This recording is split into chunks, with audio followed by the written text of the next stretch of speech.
नमस्कार और प्रेमियों को जय सच्चिदानंद। आज हम अध्याय 11 में दयालुता के माध्यम से संपूर्ण बने इसमें टॉपिक जानेंगे। हमारी जरूरतें हमें एक बनाती है। इसमें पार्ट 1 पढ़ चुके हैं और पार्ट 2 पढ़ेंगे आगे। तो स्टार्ट होता है यहाँ से। मूलभूत जरूरतें वे हैं जिनके बिना हम नहीं रह सकते हैं। हम सभी को भूख प्यास लगती है, हम सभी को घर की आवश्यकता है, हम सभी उसी हवा का प्रयोग करते हैं जो इस अद्भुत ग्रह पृथ्वी के चारों ओर उपलब्ध है। हम श्वास लेते हैं और हम श्वास छोड़ते हैं।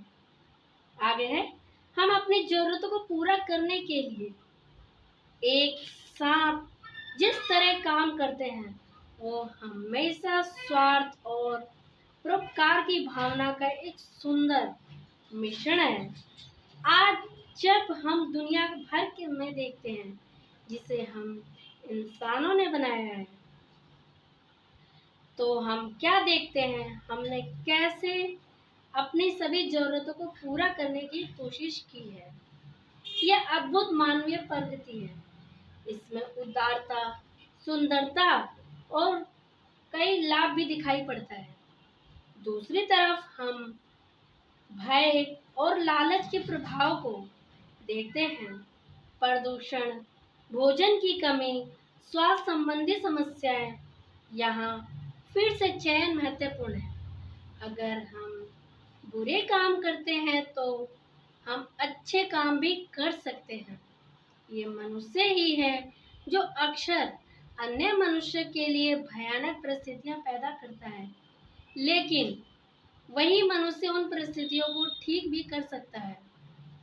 और ये अक्सर छोटे कदमों से शुरू होता है।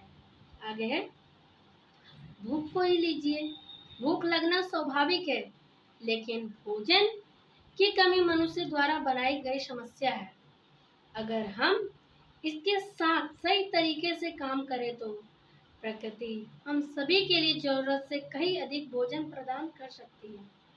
फिर भी भोजन का वितरण इतना खराब है कि पूछिए मत, और भोजन की बर्बादी बहुत अधिक है। कुछ साल पहले मैं और प्रेम रावत फाउंडेशन की एक टीम ये देखने गए थे कि हम भारत के एक राज्य झारखंड की राजधानी रांची के आसपास पाई जाने वाली कुछ समस्याओं को दूर करने में कैसे मदद कर सकते हैं। इस क्षेत्र में लोगों की अत्यंत गरीबी के साथ साथ गंभीर राजनीतिक तनाव और हिंसा का सामना करना पड़ता है। भले ही वहाँ की भूमि में भारत के खनिज संसाधनों का लगभग 40% हिस्सा है, फिर भी इतने ही प्रतिशत लोग गरीबी रेखा से नीचे जीवन यापन कर रहे हैं और कुपोषण का शिकार थे। आगे है, हमें कुछ जमीन मिली और हम इसे देखने की सोच रहे थे ताकि हम स्थानीय लोगों की मदद के लिए एक सुविधा का निर्माण कर सकें। हमारे सलाहकारों ने कहा, ऐसा मत करिए। इस क्षेत्र में आतंकवाद और अपराध के साथ एक और समस्या है कि हम यहाँ काम करने वाले किसी भी व्यक्ति की सुरक्षा का आश्वासन नहीं दे सकते। लेकिन अगर हमने हार मान ली तो वही समस्या यूं ही जारी रहेगी। तो हम आगे बढ़ते रहे। आगे है, सवाल ये था कि हम स्थानीय लोगों पर ज़्यादा से ज़्यादा सकारात्मक प्रभाव कैसे डाल सकते हैं।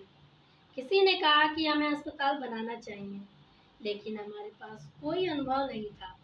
इसे बनाना एक बड़ी चुनौती होती है और इसे चलाना भी और भी मुश्किल काम होता।